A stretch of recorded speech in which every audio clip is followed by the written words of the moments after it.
الحمد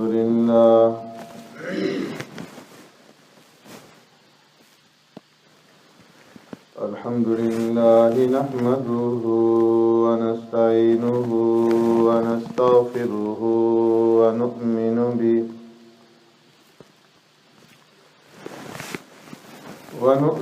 به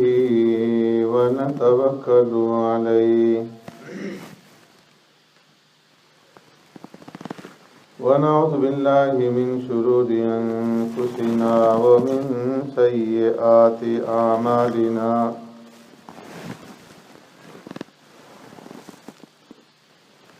ونعوذ بالله من شرور أنفسنا ومن سيئات أعمالنا من يهده الله فلا مضل له ومن يضلله فلا هادي له ونشهد أن لا إله إلا الله وحده لا شريك له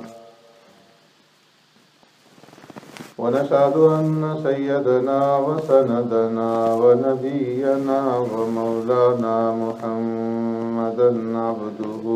ورسوله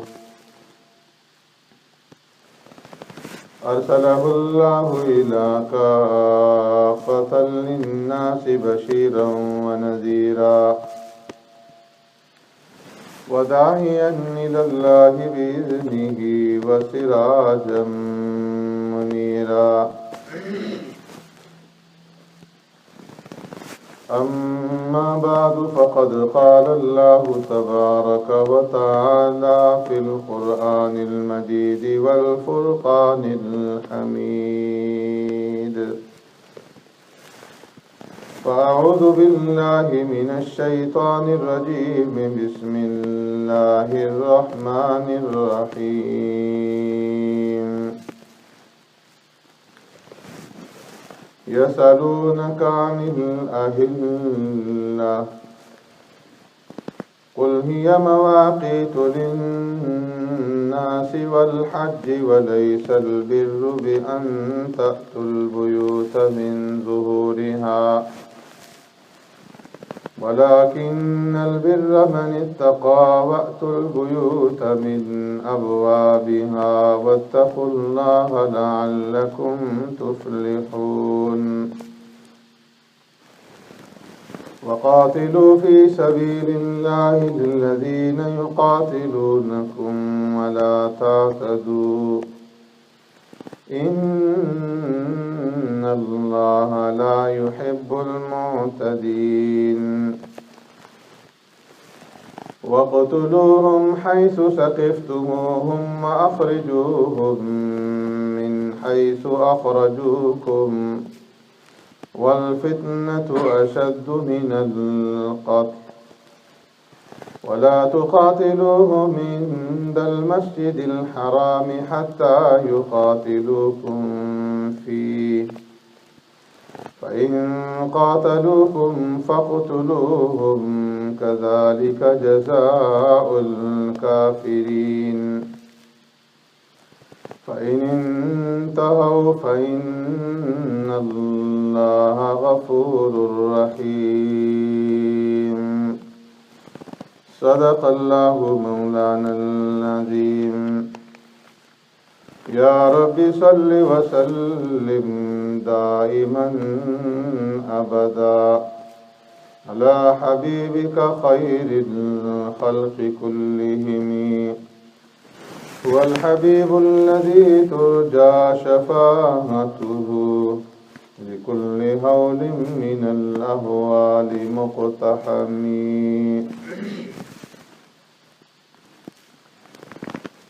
یسألونک عن الأهلة سوال کرتے ہیں تجھ سے چاند کے بارے میں قل هي مواقیت للناس والحج فرما دیجئے یہ وقت بتانے کا ذریعہ ہے لوگوں کو اور حج کا زمانہ وَلَيْسَ الْبِرُّ بِأَن تَأْتُوا الْبُيُوتَ مِن ظُهُورِهَا،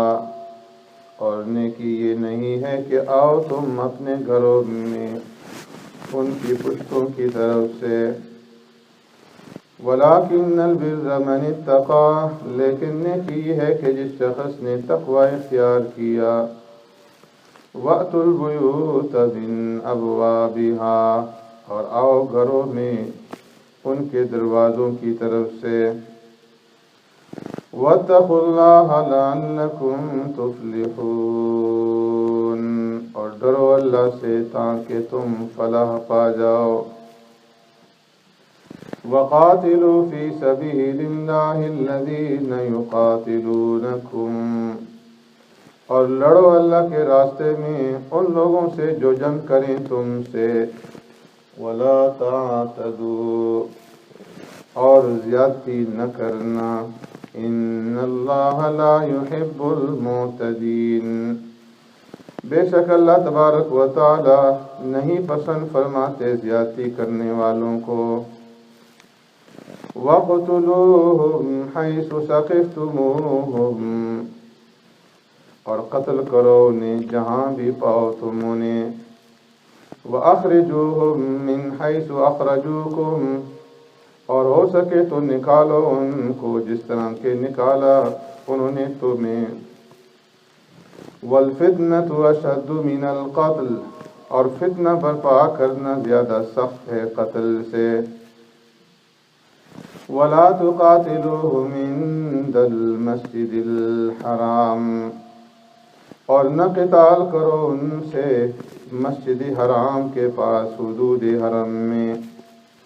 حَتَّى يُقَاتِلُوكُمْ فِيهِ، جب تک کہ وہ قتال نہ کرے تم سے حدود حرم میں، فَإِنْ قَاتَلُوكُمْ فَاقْتُلُوهُمْ، پس اگر وہ تم سے قتال کریں، تم سے جنگ کریں حدود حرم میں، تو قتل کرو تم انہیں، كَذَلِكَ جَزَاءُ الْكَافِرِينَ، ایسا ہی بدلہ ہے کافروں کا، فَإِنِ انْتَهَوْا، پس اگر وہ باز آ جائیں، فَإِنَّ اللَّهَ غَفُورٌ رَحِيمٌ، پس بے شک اللہ تبارک و تعالی بڑا ہی معاف کرنے والا بے حد مہربان ہے۔ آمنت باللہ و بآیاتی،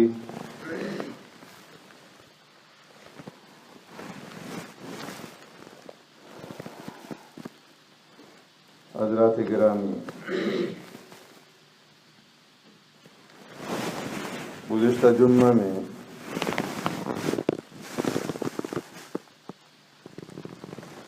اہل ایمان کے پیارے پیغمبر صلی اللہ علیہ وسلم سے چاند سے متعلق سوال کرنے کا ذکر کیا گیا تھا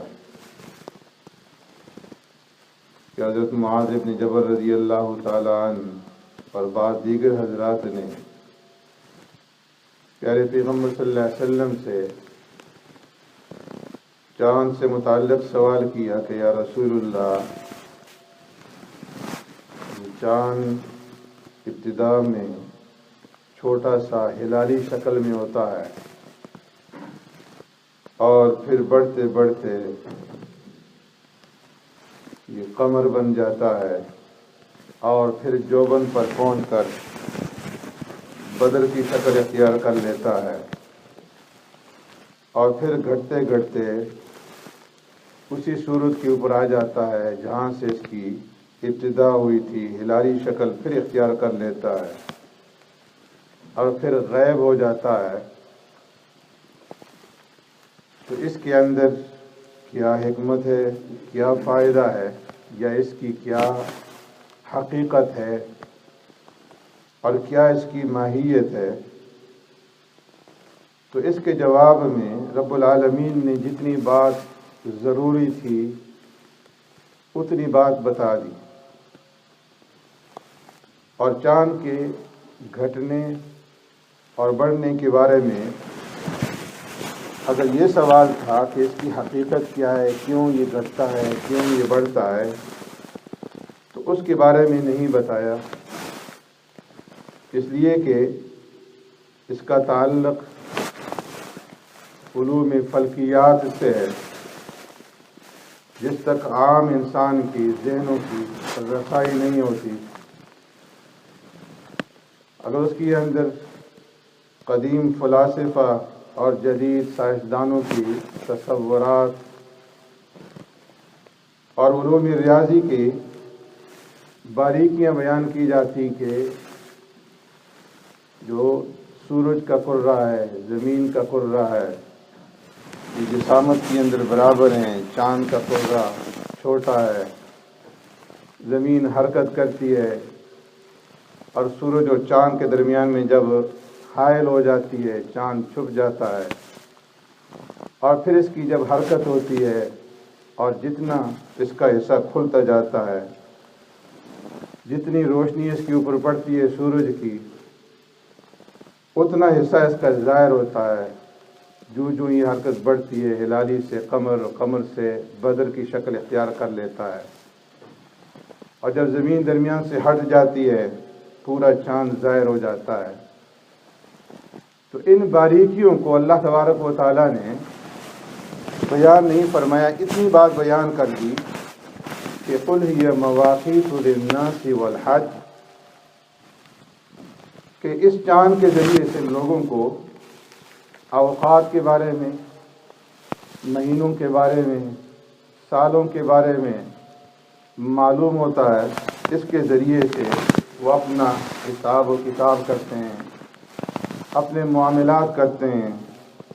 اور اسی طریقے سے حج کے جو زمانے ہیں، رمضان ہے، دیگر عبادات کے جو اوقات ہیں، وہ اس کے ذریعے سے معلوم ہوتے ہیں۔ اس کے بعد اللہ تبارک و تعالیٰ نے فرمایا وَلَيْسَ الْبِرُّ بِأَن تَأْتُوا الْبُيُوتَ مِن ظُهُورِهَا، اس مختصر جواب کے بعد زمانے جاہلیت کی ایک بری رسم کا اللہ تبارک و تعالیٰ نے ذکر فرمایا، اور اس بری رسم کی تردید فرمائی۔ اور ولیسا وہ کا عطف جو ہے پہلے یسألون کے اوپر کر کے اس بات کی طرف گویا ضمناً اشارہ بھی کر دیا گیا کہ تمہیں نبی سے ان چیزوں کے متعلق پوچھنا چاہیے تھا کہ جن کا تعلق علوم نبوت سے، اور وہ پوچھنے کی بات یہ تھی کہ لوگوں کے اندر جو غلط رسم ہے، یہ رسم کیسی ہے؟ فرمایا زمانے جاہلیت کے اندر مختلف رسومات تھی، اور ان میں سے ایک رسم یہ تھی کہ جب لوگ حج کا یا عمرے کا احرام باندھ لیتے تھے، اور احرام باندھ لینے کے بعد جب انہیں کسی ضرورت سے دوران احرام اپنے گھروں کی طرف واپس لوٹنا پڑتا تھا، تو وہ گھروں کے دروازوں سے گھر میں داخل نہیں ہوتے تھے۔ اگر ان کے گھر پختہ ہوتے تھے، پتھر کے بنے ہوئے، تو وہ گھر کے پچھواڑے کی طرف سے، عقب کی طرف سے، پچھلی جانب سے دیوار کے اندر سوراخ کر کے یا سیڑھی لگا کر کے پچھواڑے کی طرف سے گھر میں داخل ہوتے تھے، اور اسی راستے سے پھر نکلتے تھے۔ بعض روایت سے معلوم ہوتا ہے کہ بعض خاندان ایسے تھے جنہیں خمس کہا جاتا تھا، جن میں سے بنو قریش اور بنو کنانہ، بنو خزاعہ، بنو خیثم اور بنو عامر بن ساسا،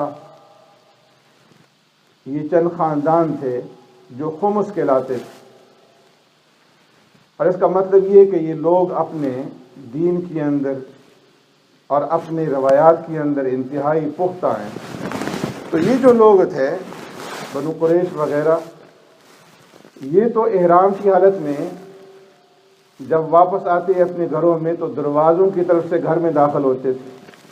اسی طریقے سے اگر باغ کے اندر داخل ہونا ہوتا تو دروازے کی طرف سے داخل ہوتے، دروازے کی طرف سے نکلتے۔ لیکن جو باقی انصار تھے اوس اور خزرج والے یا دیگر لوگ وہ جب احرام باندھ لیتے تھے تو پچھواڑے سے گھر میں داخل ہوتے تھے۔ اسی طریقے سے یہ بھی دستور تھا کہ اگر کسی آدمی کو دشمن کی طرف سے خطرہ ہے تو وہ احرام باندھ لیتا تھا، اور جب وہ احرام باندھ لیتا تھا تو دشمن اسے ایذا اور تکلیف دوران احرام نہیں پہنچاتے۔ تو اسی طرح کے ایک آدمی جس نے احرام باندھا ہوا تھا، پیارے پیغمبر صلی اللہ علیہ وسلم ایک باغ کے اندر داخل ہوئے دروازے کی طرف سے، تو وہ بھی آپ صلی اللہ علیہ وسلم کے پیچھے دروازے کی طرف سے داخل ہوا۔ اس کا تعلق انصار سے تھا۔ تو بعض لوگوں نے اس کے اوپر اعتراض کیا کہ اس کا تعلق تو خمس سے نہیں ہے، اور یہ آپ صلی اللہ علیہ وسلم کے پیچھے اس راستے سے داخل ہو گئے۔ آپ صلی اللہ علیہ وسلم فرمایا کہ تم نے یہ راستہ کیوں اختیار کیا؟ اس نے عرض کیا کہ یا رسول اللہ، میں نے آپ کی اتباع میں ایسا کیا ہے۔ آپ نے فرمایا کہ میرا تعلق تو خمس سے ہے، قریش سے ہے۔ تو اس نے عرض کیا کہ یا رسول اللہ، جو آپ کا دین ہے وہی میرا دین ہے، تو میں نے آپ کی اتباع کی ہوئی ہے، اس لیے میں نے آپ کا راستہ اختیار کیا۔ دوسری روایت سے معلوم ہوتا ہے کہ سرکار دو عالم صلی اللہ علیہ وسلم کسی انصاری کے گھر میں تشریف لے گئے تھے، دروازے سے داخل ہوئے، دروازے سے باہر نکلے تو آپ کی اقتداء میں ایک انصاری صحابی نے بھی اسی طرح کیا، اور جب لوگوں نے اعتراض کیا، اس کو گناہ سمجھا جاتا تھا کہ کوئی آدمی احرام کی حالت میں وہ گھر کے دروازے سے داخل ہو۔ سرکار دو عالم صلی اللہ علیہ وسلم نے پوچھا، انہوں نے یہی جواب دیا کہ میں نے آپ کی اتباع کی ہوئی ہے، جو آپ کا دین ہے وہی میرا دین ہے۔ تو اس میں اللہ تبارک و تعالیٰ نے اس آیت کریمہ کو نازل فرما دیا، وَلَيْسَ الْبِرُّ بِأَن تَأْتُوا الْبُيُوتَ مِن ظُهُورِهَا، کہ نیکی یہ نہیں ہے کہ تم اپنے گھروں میں پچھواڑے کی طرف سے داخل ہو جاؤ اور اس کو باعث اجر سمجھو، اس کو باعث ثواب سمجھو۔ وَلَكِنَّ الْبِرَّ مَنِ اتَّقَىٰ وَأْتُوا الْبُيُوتَ مِنْ أَبْوَابِهَا، نیکی تو تقوی اختیار کرنے کا نام ہے اور صراط مستقیم پر چلنے کا نام ہے، اور شریعت نے جو احکامات دیے ہیں ان احکامات کی پابندی اور ان کی پاسداری کا نام۔ اگر ایک آدمی شریعت کے دیے ہوئے احکامات کو چھوڑ دیتا ہے اور اپنی طرف سے بنائے ہوئے طریقوں کو نیکی اور ثواب کا ذریعہ سمجھتا ہے، اس کے اوپر عمل کرتا ہے، اپنے بنائے ہوئے رسوم اور رواجات کے پیچھے چلتا ہے اور اس کو واجب اور فرض کا درجہ دیتا ہے، اس کا نام بدعت ہے۔ التزام ما لا یلتزم، جو چیز لازم نہیں اس کو لازم بنا لینا، یہ گمراہی ہے، اور یہ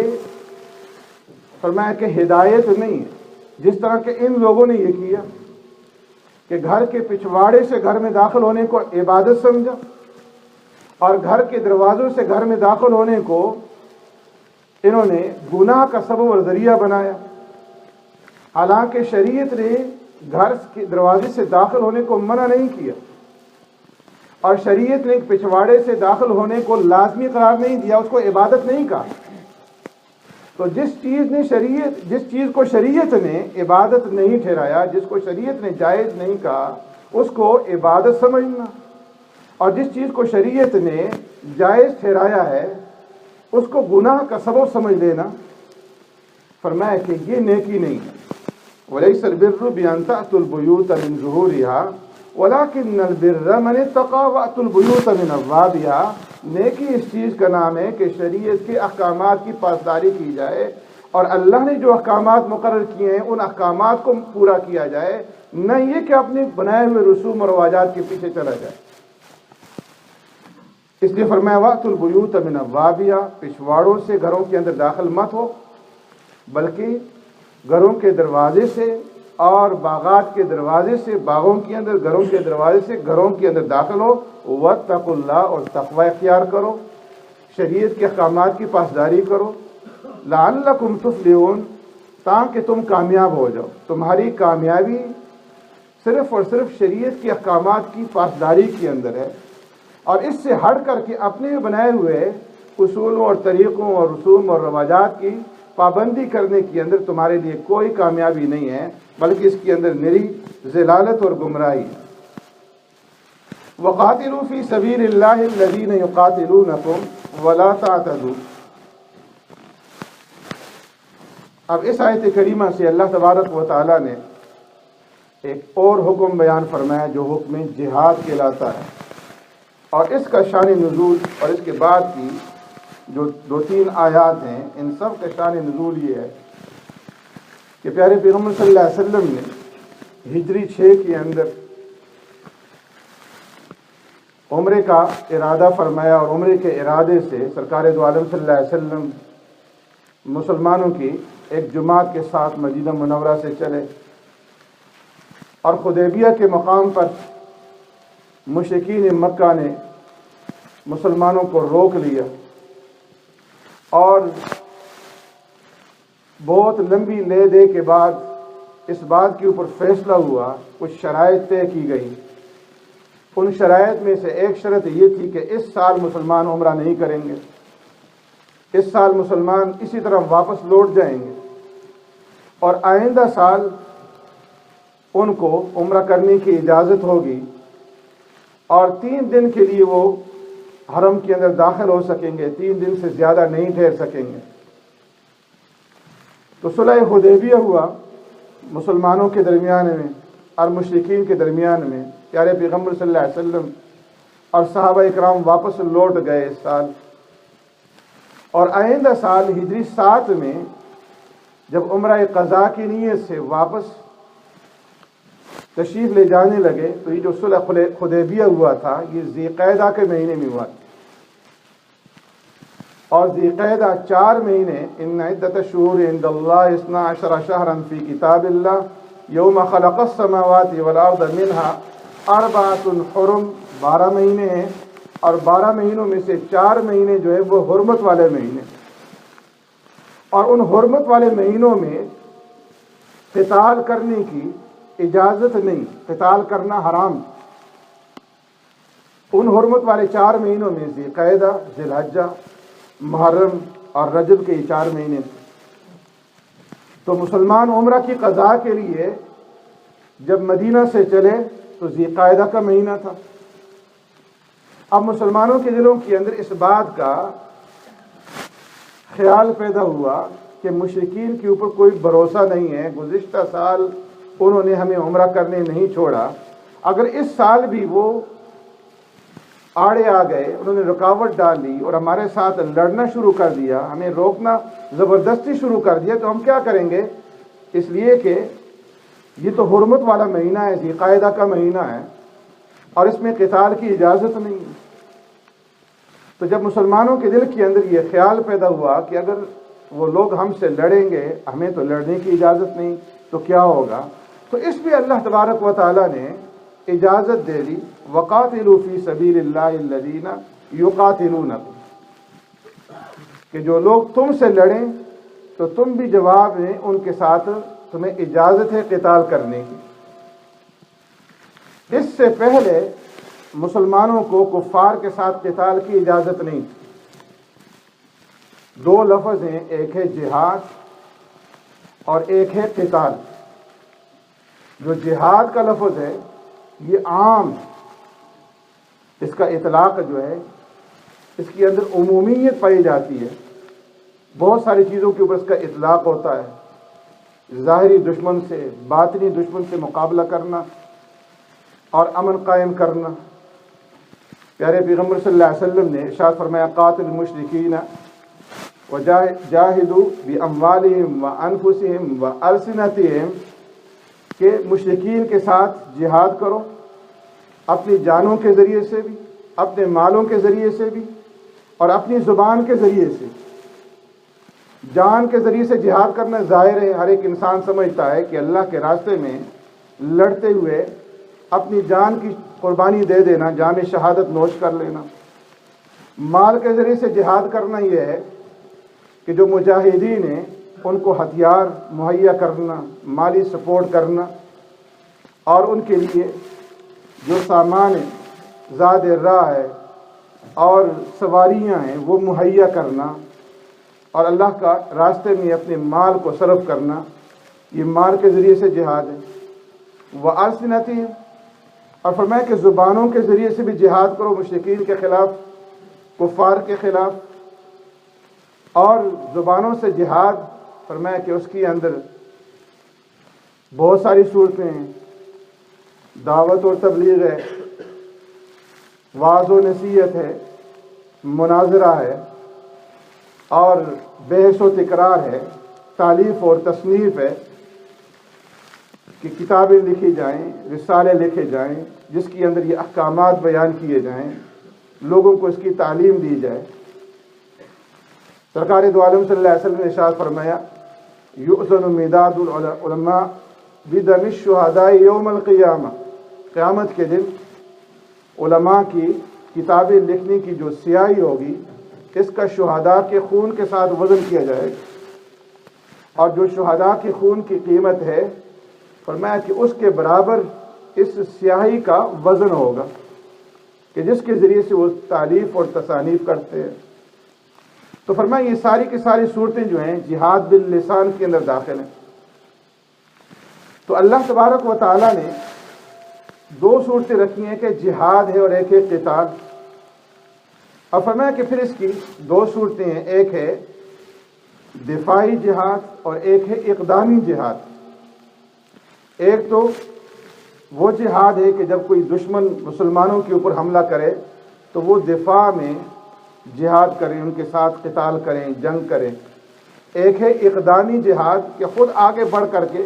دشمن کے اوپر حملہ کریں۔ اسلام نے زیادہ تر اہل ایمان کو دفاعی جہاد کا حکم دیا کہ تم مدافعانہ جب تمہارے اوپر کوئی دشمن حملہ آور ہو تو دفاع کے اندر تم بھی ان کے ساتھ قتال کرو، جہاد کرو۔ اور پھر اسلامی تاریخ اٹھا کر کے دیکھا جائے تو شروع سے جب بھی مسلمانوں نے جہاد کیا ہے دفاعی جہاد کیا۔ مکی زندگی ہے، 13 سالہ مکی زندگی، اس ساری زندگی کے اندر 13 سالہ جو مکی زندگی ہے اس میں مسلمانوں کو اس بات کی اجازت نہیں تھی کہ وہ دشمنوں کے خلاف ہتھیار اٹھائیں یا اپنا ہاتھ اٹھائیں،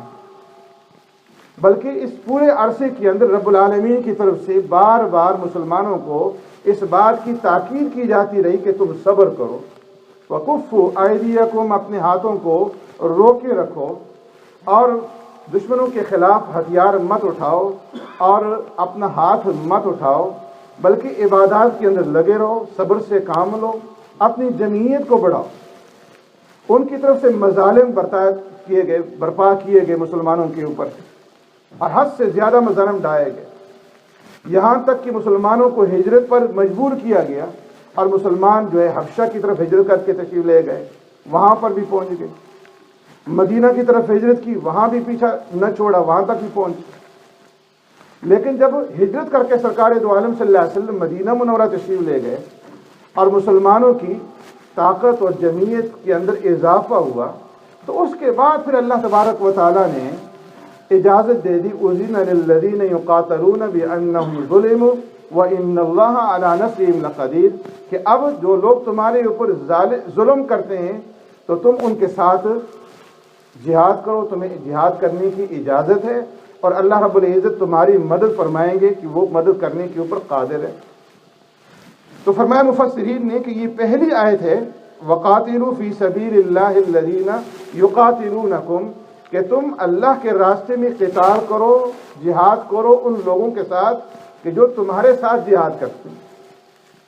تو فرمایا کہ مسلمانوں کی جو ابتدائی 3 جنگیں ہوئی ہیں، تینوں دفاعی جنگیں تھیں۔ جنگ بدر ہے، مدینہ کے قریب ہوئی، جنگ احد ہے، مشرکین مکہ نے حملہ کیا اور مدینہ کے مضافات کے اندر یہ جنگ جو ہے لڑی گئی۔ جنگ خندق ہے، 300 میل کا راستہ طے کر کے مشرکین اور ان کے اتحادیوں نے مسلمانوں کے اوپر حملہ کیا، اور مسلمانوں نے دفاع کے اندر خندق کھود کر کے اور مدینہ کے اندر محبوس رہ کر کے یہ جہاد کیا۔ تو دنیا کے اندر آج جو لوگ مسلمانوں کے جہاد کے خلاف آواز اٹھاتے ہیں، اپنے آپ کو متمدن اقوام کہلاتے ہیں، اور مسلمانوں کے اوپر یہ اعتراض کیا جاتا ہے کہ مسلمان جہاد کرتے ہیں، اور قتال کے ذریعے سے، تلوار کے ذریعے سے، تلوار کے زور سے اسلام کو دنیا کے اندر نافذ کرنے کی کوشش کرتے ہیں، تو میں ان کا یہ سارا کا سارا دعویٰ جو ہے یہ غلط ہے۔ اس لیے کہ جنگ احد بھی مسلمانوں نے جب کی، جنگ بدر بھی کی، جنگ خندق بھی کی، تو یہ ساری کی ساری دفاعی جنگیں تھیں جو مسلمانوں نے لڑی، اور اس کے اندر بھی اللہ تبارک و تعالیٰ نے یہ فرما دیا وَقَاتِلُوا فِي سَبِيلِ اللَّهِ الَّذِينَ يُقَاتِلُونَكُمْ،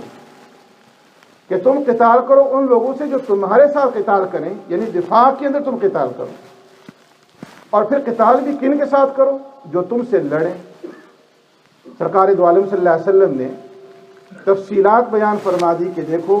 جب تم قتال کرو دشمنوں کے ساتھ، جب لشکروں کو روانہ فرماتے تو فرماتے کہ کسی عورت کو مت قتل کرنا، کسی بچے کو مت قتل کرنا، کسی بوڑھے اور ضعیف آدمی کو مت قتل کرنا، اپاہج اور معذوروں کو مت قتل کرنا، ایسے لوگوں کو، ایسے پادریوں کو، ایسے راہبوں کو کہ جو اپنے کنیساؤں کے اندر، اپنے چرچوں کے اندر، اپنے عبادت خانوں کے اندر بند ہو کر کے عبادت میں مصروف ہوں، ان کو مت قتل کرنا، بلکہ الذین یقاتلونکم، ان لوگوں سے قتال کرنا، جہاد کرنا، ان کو مارنا کہ جو تمہارے مقابلے میں آئیں۔ اسلام نے تو یہاں تک حکم دے دی۔ پھر سرکار دو عالم صلی اللہ علیہ وسلم کے بعد خلفائے راشدین کا زمانہ ہے۔ خلفائے راشدین نے بھی ہمیشہ لشکروں کو روانہ کرتے ہوئے یہ ترغیب دی، ہدایات دی، اور انہوں نے اتنا بھی اس کے اندر اضافہ کر دیا کہ دیکھو کھیتی باڑی کو نقصان نہیں پہنچانا، کسی جانور کو نقصان نہیں پہنچانا، جو پھلدار درخت ہیں ان درختوں کو نقصان نہیں پہنچانا۔ اور اس کے مقابلے میں ان متمدن اقوام کو اگر دیکھا جائے تو بمباری جب کی جاتی ہے، پہلی جنگ عظیم کے اندر 2 کروڑ سے زیادہ انسان مارے گئے، دوسری جنگ عظیم کے اندر 6 کروڑ سے زیادہ، اور آج کے اس زمانے کے اندر ہم دیکھتے ہیں کس طریقے سے افغانستان، عراق، شام